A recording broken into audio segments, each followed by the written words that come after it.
Hello, this is the Werewolf channel. My name is Louis, I'm the moderator. If you subscribe to the channel and like and comment and all those things, you are in with a chance to win a PlayStation 5. I'm going to take another draw on February the 16th. We already gave one away to Jeff Daniels in October, who seemed to be very happy with it. So please like and subscribe, and you could win a PlayStation 5.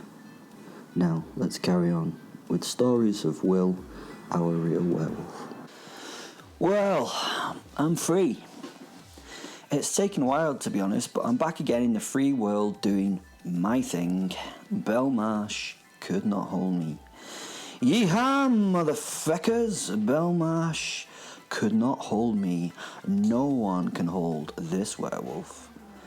Partly it was the fucking boredom that made me leave, and partly it was the fact that people told me that I couldn't escape that led to this particular happening. Mainly the boredom, to be honest. It had been a nice relaxing break in there, but I fucking needed out now. It was a cold December night, and all around the cell, nothing was stirring, not even a mouse. Clement Clark Moore should have been here to see what not stirring really was. Nothing was stirred or had been stirred or was stirring for an awfully long time, apart from my need to get the fuck out of here. Even Fenrir, my big wolfy werewolf soul, was not stirring on his bunk. He'd been bored for days and had even threatened me with leaving if I didn't do something. That was a threat. Not worth ignoring. Even if he was joking, it wasn't cool. To be without him, well, that would be awful. And to be honest, he was the only thing that I gave a shit about, apart from me. I had just got fed up to the point where even the great Stoic philosophers could not even help me. I compare myself to Marcus Aurelius quite a bit, and he was not doing it for me tonight. His muses were as boring as a veritable fuck. I really tried, then I wanted out, so it was time to leave. I'd even got bored with one of my favourite pastimes of counting the blocks in the walls. Weirdly, it changed every now and again between 1042 and 1045, which was weird. It was never any other number but those two. The bastards obviously did it to play with my mind. How though? I'll never know. There was also always a duty guy outside the cell. A big, dull duty guy. A big, dull, ugly duty guy. I always felt a little sorry for the duty guy outside the door of cells 1 and 2. I mean, this one was a particularly big, heavy-set man who could stand for hours and not get distracted. But 8-hour shifts must have been mind-blowingly dull for the poor duty guy. I had tried many times to have a conversation with the duty guys, but they never divulged anything about their lives. They just gave polite small talk and asked me to be quiet while they apparently thought. They seemed to like thinking in silence.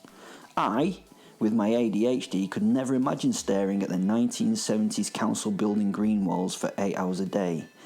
How in the fuck did they manage to do that? I just did not understand.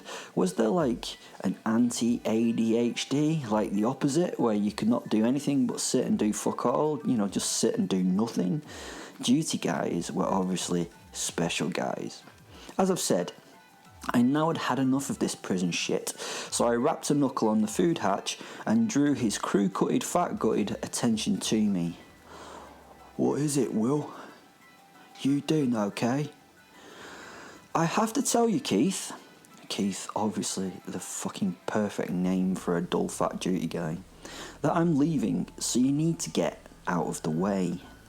Fen at this point lifted his head from his paws and wolfily smiled. Thank fuck came telepathically into my brain for him. Silence from Keith. I don't think Keith took me seriously. Well, he wouldn't, would he? No human was coming through that prison door. It was very thick and very metally, so out of personal knowledge, I kind of knew normal humans could not go through it. But could a werewolf? Well, tonight, I was going to find out. Eventually came. "Okay, Will, I will just wait here for you to come out," he said, smiling but not taking his eyes off the spot that he'd chosen on the wall to stare at that night. I looked through the gap. What the fuck did he see there? Ah! Keith? Nothing. Keith? Nothing. Keith! Yeah, came the aggrieved response. I've always wondered what the fuck you think about for 8 hours.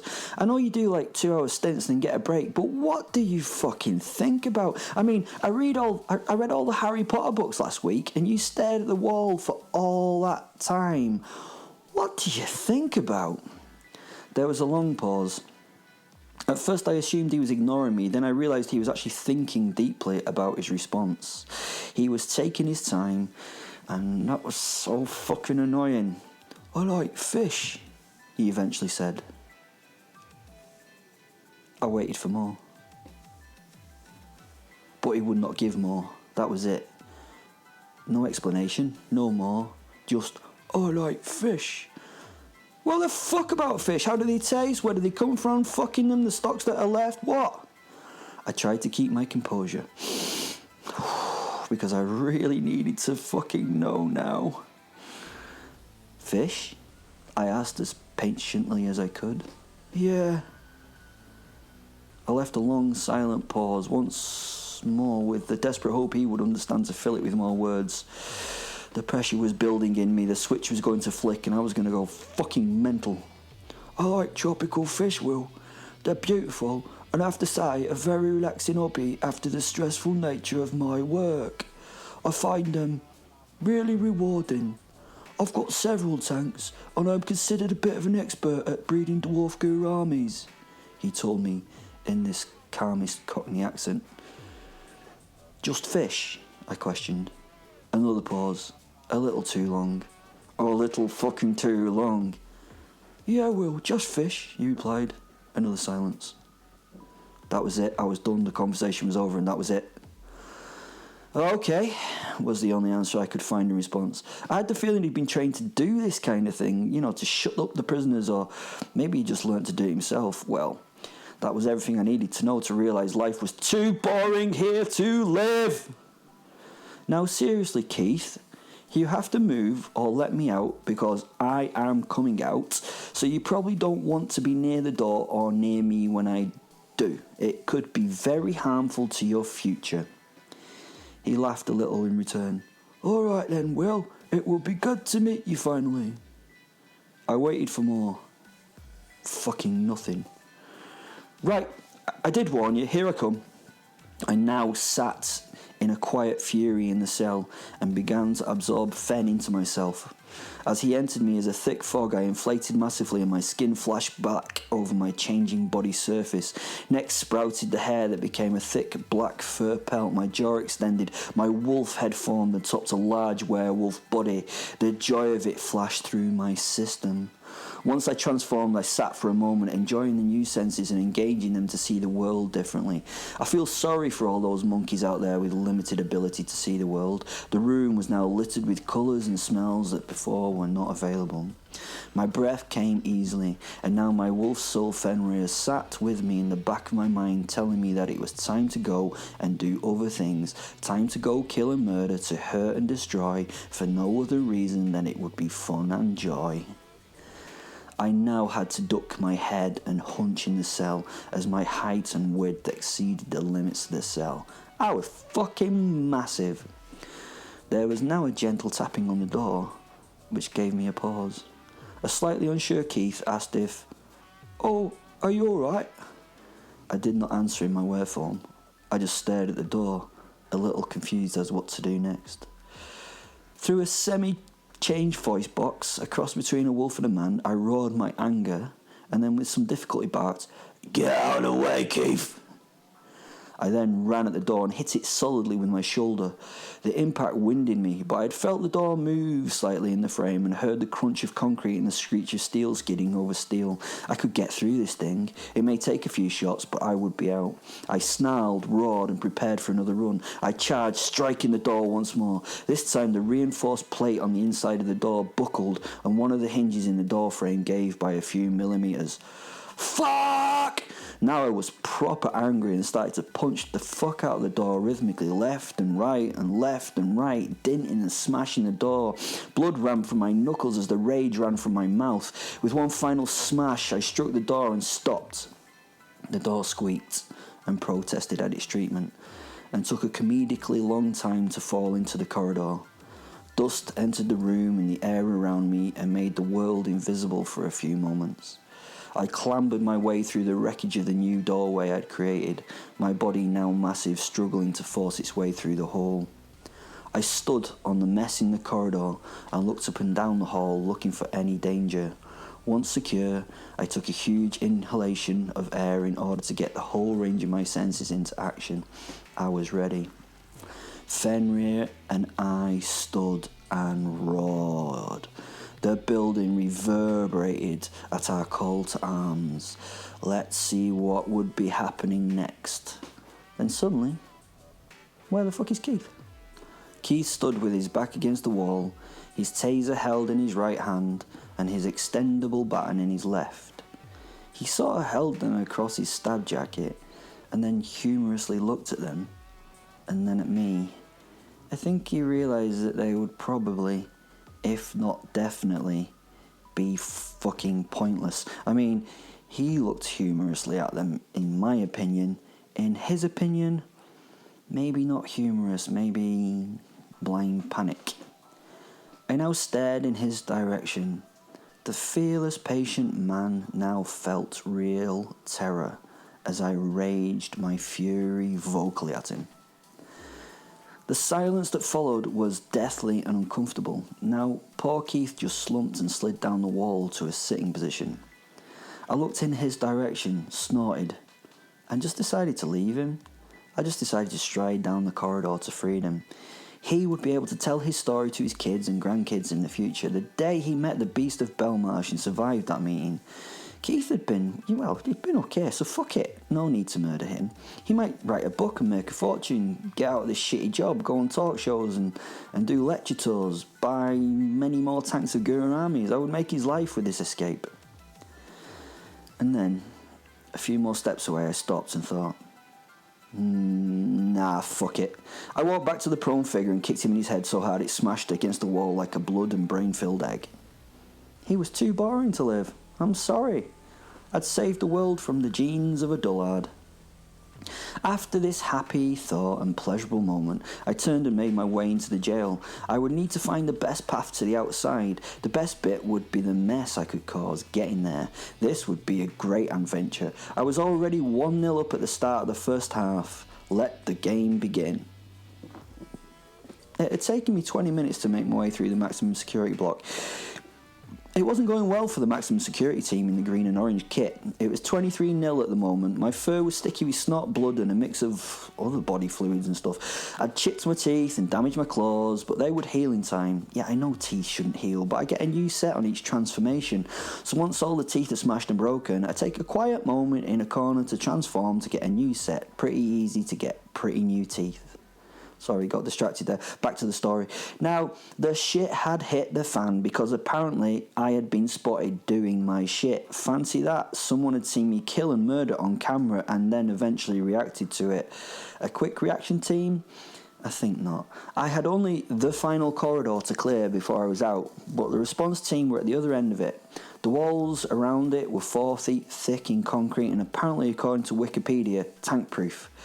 Sadly, they can add to Wikipedia that those fucking walls are werewolf-proof as well. Even the mesh-topped open space in the centre of the block had been impossible to break through. It was somewhat perturbing. So my only way out of the block was down this corridor of death and into the grounds, where a swift leap would have me clear the wall and become a free being in the big city. A werewolf in London. Fucking yay. The normal lighting had been shut down at my end of the corridor, and I was behind a steel-barred door and cage wall, sat back in the shadows, waiting on seeing what would happen. The corridor before me was about 20 metres long and had no cover for its entire length. The corridor was a killing field, ready to shoot the fuck out of anything that had made it that far. Every few metres there was another steel gate to get through, so I had gates to get through to get to the gun-toting security fellows at the other end. This was really going to hurt and spoil my day. On the other hand, though, I don't think that I could wait and think anymore, because more guards would be coming to back these up. The corridor was dark, and I could see that there were torches on the other ends of weapons at the end of the corridor, probably of which would bring my end, to be honest. There were 5 of them, the torches that is, pointing in my direction at the moment, but there were also another 5 men holding weapons ready for me to move. I don't think they knew that I could see them in these low light levels, but they also fecking stank due to the stress they were under. So 10 men were there, 5 with combat shotguns and 5 with those L7A2 general purpose machine gun thingies I'd used in my army training. Now, the machine guns would tear me apart initially. Then at close range, the shotguns would, smear me into nothing. I would be pulverised. Me! Pulverised. Pulverisation, I couldn't survive. Even I could be killed by getting turned into nanoparticles of flesh. The only way I can get killed, really, is like with zombies. Destroy the brain, and that is it. So what the fuck was I to do? The quicker I was, the more bullets I may take. The longer I took, the more guards there would be. I sat in the shadows, mulling my next move. I had an idea. I picked a body up that was not too broken and threw it at the gate. Dagger, dagger, dagger, dagger, dagger does not give you any idea of the next few seconds of actual noise. Bullets ricocheted around me and nicked me in several places, even though I was sitting around the corner in the main destruction in the little hall. Shit, man, that body fell to bits. Who knew how many hits that thing had taken in 2 or 3 seconds of massively noisy gunfire? Fuckety, fuckety, fuck, what the fuck was I going to do? Then a thought. Solid cell doors. Solid cell doors. I mean, those things are proper fucking thick. Would they be bulletproof? I went back to the block and found myself a door that would seem appropriate to the task of stopping projectiles. While looking for the door, I also looked for something else. Was there any of the 23 nils still alive? I sniffed around a few bodies, mostly were dead and in bits, and tried to find a life. Luckily, I found her. She was breathing and losing blood as she leant against the wall. She'd been blonde, now a redhead, and quite cute, if not a little on the chunky side. She saw me coming and tried to move, but her body was too broken. Legs and arms should not have that many obtuse angles in them. I think they were very broken up indeed. She'd do. I picked her up and pulled her by her ponytail over the top of the door so that she dangled in front of the solid metal door. Who knew a ponytail would be so useful? She was a bit screamy and cryy, but she would serve the purpose. "Leave me alone, what are you doing?" it said. I smiled and dragged her to the death corridor. Her in one hand and the other had the door. She didn't enjoy this process at all. But when I got to the corridor, I transformed back to my manly self and hid around the corner and shouted, "I have one still alive. I will show you her. But if you shoot her, it is you that have killed the dead, not me." I then went back to my werewolf and hefted up the door, hung her in front of the door. She was a bit too quiet, so I poked her a few times with a claw and shook her slowly. Once she was crying and warbling, I slowly walked towards the gate in order to see what they would do. They did nothing. They fired no shots. They said nothing. I got to the gate and I pressed her against it. Still no shots. It was working. I reached to each side of the door and grasped the doors of the gate there. I then started to pull the bars towards me as I walked back down the corridor, trying to drag the gate with me. It took some wrenching and twisting to get it moving, but I got it out of the walls on either side. Sadly, the human thing that was now there was a bit crushed and a little bit of ooze between the bars and formed a red streak. I mean, she dripped all over my feet, which made my steps somewhat awkwardly slippy. As I moved around the corner, I let all of these items clang to the floor. It worked. I managed to get that gate out of the way, but this process was going to take too long, and I don't know how many more live humans I had. Again, I had to rack my brains to think of getting through this quick. And there it was. Fuck it. I picked up the smeared bloody door and started running towards the gates in the corridor. In this instance, plan A, plan B, and plan C would simply be charge. I picked up my pace and leant my shoulder into the second gate. The door clanged into it and it tore the gate out of its fittings. It grated its way against the wall as I ran, temporarily slowing me down before my pace returned. Then the world turned into a firestorm as they opened up their mix of weaponry. I could feel the ricochets and pings and got a few afterstrikes as the bullets rattled around the door. I was not ready for the next impacts though, and it took my forward momentum away. I had partially torn the bars from the concrete of the third gate, but stopped. I then had to walk backwards under fire to get the distance required to get up to full speed to hit that gate again. Charge! The door was bouncing around under fire as I ran back at the gate, and it wrapped around the door, this time not slowing me down in the slightest. The shotguns now kicked in, and the door bounced around, the percussive vibrations almost forcing me to let the door drop. I had only the final gate to get through to get to the blood bags on the other side. Charge! Clang and stop. Ah, shit. Run back. Run forwards and now clang. This door was a little tougher. Run back and then forward again and through. Yes. Everything went into slow motion now as I cast the door in the direction of the men standing there shoulder to shoulder with the shotguns. I crushed 5 with the door that flew through them, and it landed on 2, turning them into meaty puddles, really. Before they could react, I kicked to the left and kicked to the right, tearing and gouging at the bodies that were there. I just managed to tear and wrench them to bits by tooth and claw. I had killed 4 more before I took a shotgun to the chest. 31-1. What a bastard. I stopped to stare at the man who had the audacity to shoot me. I placed my paw on my chest and then lifted it to look at it. Ouch! It was already healing. I could hear the little pellets once stuck in my flesh being pushed out of my body and plink, plink, plink on the floor. The gunman was reloading his weapon, but had made the beginner mistake of trying to fully load his gun. That took too much time. He should have just put another shell in and fired, but he didn't. I snatched the shotgun from his hand and smashed it against the wall.